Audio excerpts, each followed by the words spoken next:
Good morning मेरे class 10th के प्यारे बगो लोग, कैसे हैं आप लोग। आशा करते हैं कि आप लोग ठीक होंगे और मन लगा के पढ़ाई कर रहे होंगे। तो बगो लोग, आज हम लोग देख रहे हैं, है ना, गोधूली, हिंदी गोधूली भाग 2 के गद्य खंड का ऑब्जेक्टिव बगो लोग। तो गद्य खंड में हम लोग चलेंगे चैप्टर नंबर 11 बगो लोग, जिसका नाम है ना, लौट कर आऊँगा फिर। लौट कर आऊँगा फिर परीक्षा के हिसाब से बगो लोग यह बहुत ही इंपॉर्टेंट चैप्टर है। परीक्षा के दृष्टिकोण से यह बहुत ही इंपॉर्टेंट चैप्टर है। इससे आपको एग्जाम में हर एक साल, है ना, 1 से 2 नंबर का क्वेश्चन रहता है बगो लोग। 1 से 2 नंबर का क्वेश्चन हर एक साल रहता है और ज़्यादा क्वेश्चन नहीं है, मात्र इसमें आपको 30 क्वेश्चन है ना। 30 क्वेश्चन में से ही आपको 1 से 2 क्वेश्चन रहेगा बगो लोग। तो करना क्या है ना, पहले आप इस 30 क्वेश्चन को फिर से खुद से बनाइएगा, है ना, ईमानदारी से बोलो, खुद से बनाना है आपको।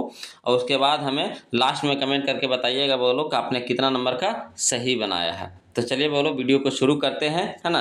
वीडियो को शुरू करने से पहले आप लोग से निवेदन है बोलो कि जो अभी तक वीडियो को लाइक नहीं किया, प्लीज़ वीडियो को लाइक कर दीजिए, चैनल को सब्सक्राइब कर दीजिए बोलो। चलिए क्वेश्चन नंबर फर्स्ट हम लोग देखते हैं। बहुत ही अच्छा क्वेश्चन है। कहता है, कवि जीवनानंद दास किसका हंस बनाना चाहते हैं। कवि जीवनानंद दास किसका हंस बनाना चाहते हैं। तो किशोरी का, है ना, किशोरी का। ऑप्शन नंबर सी हो जाएगा बोलो, किशोरी का। चलिए क्वेश्चन नंबर हम लोग 2 देखते हैं बोलो। पता बांग्ला के, है ना, सर्वाधिक सम्मानित एवं चर्चित कवियों में से एक हैं। कौन है बोलो, तो जीवनानंद दास हैं। ऑप्शन नंबर ये हो जाएगा जीवनानंद दास, है ना। चलिए क्वेश्चन नंबर हम लोग 3 देखते हैं बोलो। बहुत अच्छा क्वेश्चन है। क्वेश्चन नंबर 3 कहता है, कवि जीवनानंद दास अगले जीवन में क्या बनने की अभिलाषा व्यक्त करते हैं। तो बोलो, है ना, ये व्यक्त करते हैं आपका, कभी व्यक्त करते हैं आपका, है ना, अबा अबाबा अबाब अब्बा बिल, अब्बा बिल, है ना, अब्बा बिल, कभी कौवा, कभी हंस। तो कह सकते हैं कि इनमें से सभी हो जाएगा बोलो। ऑप्शन नंबर डी हो जाएगा, है ना। चलिए क्वेश्चन नंबर हम लोग 4 देखते हैं। कहता नदियाँ मैदान, है ना, बंगाल के बुलाएंगे। नदियाँ मैदान बंगाल के बुलाएंगे, मैं आऊँगा। यह पंक्ति किस शीर्षक कविता की है। तो यह है बोलो आपका लौट कर आऊँगा फिर शीर्षक कविता की है। ऑप्शन नंबर ये हो जाएगा लौट कर आऊँगा फिर। चलिए क्वेश्चन नंबर हम लोग 5 देखते हैं बोलो। कहता है जीवनानंद दास किस भाषा के कवि हैं। तो यह बोलो बांग्ला भाषा के कवि हैं। ऑप्शन नंबर सी हो जाएगा बांग्ला, है ना। चलिए क्वेश्चन नंबर हम लोग 6 देखते हैं बोलो। क्वेश्चन नंबर 6 देखिए, बहुत ही अच्छा क्वेश्चन है। कहता है, इनमें से कौन सी कृति जीवनानंद दास की नहीं है। इनमें से कौन सी कृति जीवनानंद दास की नहीं है। तब वो लोग यहाँ पे हो जाएगा भूमिजा, है ना, भूमिजा जीवनानंद दास की नहीं है बोलो। ऑप्शन नंबर डी हो जाएगा भूमिजा। चलिए क्वेश्चन नंबर हम लोग 7 देखते हैं। कहता पाठ्य पुस्तक में संकलित जीवनानंद दास की कविता का हिंदी में अनुवाद किसने किया। पाठ्य पुस्तक में संकलित जीवनानंद दास की कविता का हिंदी में अनुवाद किसने किया। तो प्रयाग शुक्ल ने बोलो। ऑप्शन नंबर ए हो जाएगा प्रयाग शुक्ल ने। चलिए क्वेश्चन नंबर हम लोग 8 देखते हैं बोलो। कहता है क्वेश्चन नंबर 8 बहुत अच्छा क्वेश्चन है। कहता है क्वेश्चन नंबर 8 कि, है ना, सातटी तारार तिमिर, सातटी तारार तिमिर किसकी कृति है। तो वो लोग जीवनानंद दास की है। ऑप्शन नंबर बी हो जाएगा जीवनानंद दास की। चलिए क्वेश्चन नंबर 9 देखिए। कहता लौट कर आऊँगा फिर शीर्षक कविता में उल्लू कहाँ बोलता है। लौट कर आऊँगा फिर शीर्षक कविता में उल्लू कहाँ बोलता है। तो बोलता है बोलो आपका कपास के पेड़ पर। ऑप्शन नंबर बी हो जाएगा कपास के पेड़ पर। चलिए क्वेश्चन नंबर हम लोग 10 देखते हैं बोलो। क्वेश्चन नंबर 10 देखिए। कहता है कि लौट कर आऊँगा फिर कविता में कवि का कौन सा भाव प्रकट होता है। तो, है ना, मातृभूमि प्रेम, मातृभूमि प्रेम। ऑप्शन नंबर ये हो जाएगा बोलो मातृभूमि प्रेम। चलिए क्वेश्चन नंबर 11 देखिए, बहुत ही अच्छा क्वेश्चन है। क्वेश्चन नंबर 11 कहता है कि बनलता सेन किस कवि की श्रेष्ठ रचना है। बनलता सेन किस कवि की श्रेष्ठ रचना है। तो वो लोग जीवनानंद दास की है। ऑप्शन नंबर बी हो जाएगा जीवनानंद दास। चलिए क्वेश्चन नंबर हम लोग 12 देखते हैं बोलो। कहता लौट कर आऊँगा फिर का प्रमुख वर्ण विषय क्या है। तो बोलो प्रमुख वर्ण विषय आपका बंगाल की प्रकृति है। ऑप्शन नंबर ए हो जाएगा बंगाल की प्रकृति, है ना। चलिए क्वेश्चन नंबर हम लोग 13 देखते हैं। कहता जीवनानंद दास को जीवनानंद दास को जाना जाता है ना। जीवनानंद दास को जाना जाता है, किस रूप में जाना जाता है बोलो? तो बांग्ला के आधुनिक कवि के रूप में जाना जाता है। ऑप्शन नंबर ए हो जाएगा, बांग्ला के आधुनिक कवि के रूप में, है ना। चलिए क्वेश्चन में हम लोग 14 देखते हैं बोलो। क्वेश्चन नंबर 14 देखिए, बहुत ही अच्छा क्वेश्चन है। कहता है कवि किसकी आमंत्रण पर आने की बात करता है? कवि किसके आमंत्रण पर आने की बात करता है?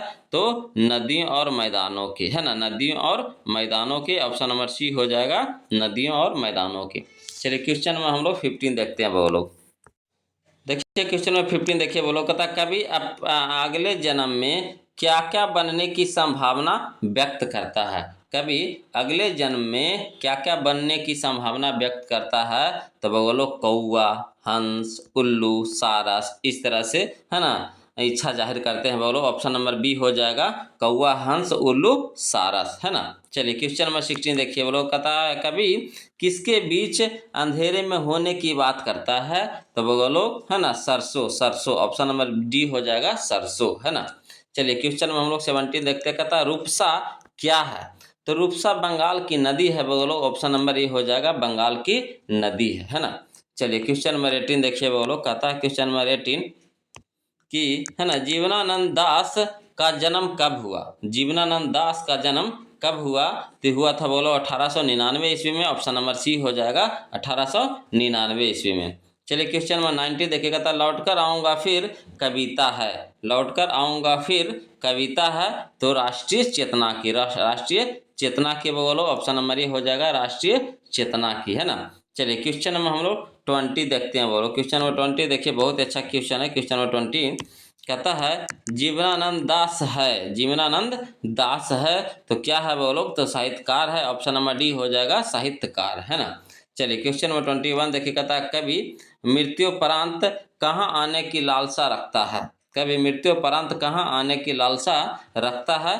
तो मातृभूमि बंगाल में, है ना, मातृभूमि बंगाल में। ऑप्शन नंबर ये हो जाएगा बोलो। चलिए क्वेश्चन नंबर 22 देखिए। कहता है क्वेश्चन नंबर 22 कि लौट कर आऊँगा फिर शीर्षक कविता किनकी रचना है? तो जीवनानंद दास की है बोलो। ऑप्शन नंबर ये हो जाएगा, जीवनानंद दास की है। चलिए क्वेश्चन नंबर 23 देखिए बोलो। कहता है क्वेश्चन नंबर 23 बहुत अच्छा क्वेश्चन है। कहता है लौट कर आऊँगा फिर कविता किस कवि द्वारा, है ना, भाषांतरित की गई है? लौट कर आऊँगा फिर कविता किस कवि द्वारा, है ना, भाषांतरित की गई है? तो किया गया बोलो प्रयाग शुक्ल के द्वारा। ऑप्शन नंबर सी हो जाएगा, प्रयाग शुक्ल के द्वारा, है ना। चलिए क्वेश्चन में हम लोग 24 देखते हैं बोलो। कहता जीवनानंद दास की किस कविता को, है ना, प्रबुद्ध आलोचकों द्वारा, है ना, रविंद्रोत्तर युग की श्रेष्ठतम प्रेम कविता की संज्ञा दी गई है बोलो। तो इसका सही ऑप्शन हो जाएगा हमारा, ऑप्शन नंबर बी हो जाएगा, बनलता सेन, बनलता सेन, है ना। चलिए क्वेश्चन नंबर हम लोग 25 देखते हैं बोलो। क्वेश्चन नंबर 25 देखिए, बहुत अच्छा क्वेश्चन है। कहता है कवि किस प्रकार के चावल का वर्णन करता है? कवि किस प्रकार के चावल का वर्णन करता है? तो बोलो ऑप्शन नंबर हो जाएगा हमारा, ऑप्शन नंबर ए हमारा सही हो जाएगा, नया, है ना, नया। चलिए क्वेश्चन नंबर 26 देखिए। कहता कभी अगले जन्म में बनना नहीं चाहता। कभी अगले जन्म में बनना नहीं चाहता तो क्या बनना नहीं चाहता बोलो? तो मनुष्य और जानवर, है ना, मनुष्य और जानवर, यानी ऑप्शन नंबर डी हो जाएगा, ए और बी दोनों, है ना। चलिए क्वेश्चन में हम लोग 27 देखते। कहता पक्षी अपने घर कब लौटते हैं? पक्षी अपने घर कब लौटते हैं? तो शाम को बोलो। ऑप्शन नंबर ये हो जाएगा, शाम को, है ना। चलिए क्वेश्चन नंबर हम लोग 28 देखते हैं बोलो। क्वेश्चन नंबर 28 देखिए, बहुत अच्छा क्वेश्चन। कहता है गध जहाँ होगी, है ना, ही भरी, है ना, गंध जहाँ होगी ही भरी घास की, किस कवि की पंक्ति है? तो बोलो जीवनानंद दास की है। ऑप्शन नंबर बी हो जाएगा, जीवनानंद दास की है ना। चलिए क्वेश्चन नंबर 29 देखिए बोलो। कहता लौट कर आऊँगा फिर पाठ में कवि कहाँ लौटने की बात कहते हैं? तो वो लोग कहते हैं बंगाल में, है ना। ऑप्शन नंबर डी हो जाएगा, बंगाल में लौटने की बात कहते हैं। चलिए क्वेश्चन में हम लोग 30 देखते हैं बोलो। कहता है कवि अगले जन्म में कहाँ लौटकर आने की बात करता है ना। कवि अगले जन्म में कहाँ लौटकर आने की बात करता है? तो बगलो बंगाल, है ना, बंगाल बगलो ऑप्शन नंबर सी हो जाएगा बंगाल। तो ये था बगलो हमारा चैप्टर नंबर 11 का, है ना, चैप्टर नंबर 11 का 30 क्वेश्चन का ऑब्जेक्टिव बगलो, है ना। आशा करते हैं कि आपको ये वीडियो अच्छा लगा होगा, है ना। तो प्लीज़ वीडियो को लाइक कर दीजिए, चैनल को सब्सक्राइब कर दीजिएगा बोलो। और किसी प्रकार का कोई भी दिक्कत या परेशानी होगा तो प्लीज़ कमेंट कीजिएगा, है ना। चलिए, तो आज के लिए इतने रखेंगे बोलो, फिर मिलते हैं हम लोग अगले वीडियो में। तब तक के लिए जय हिंद।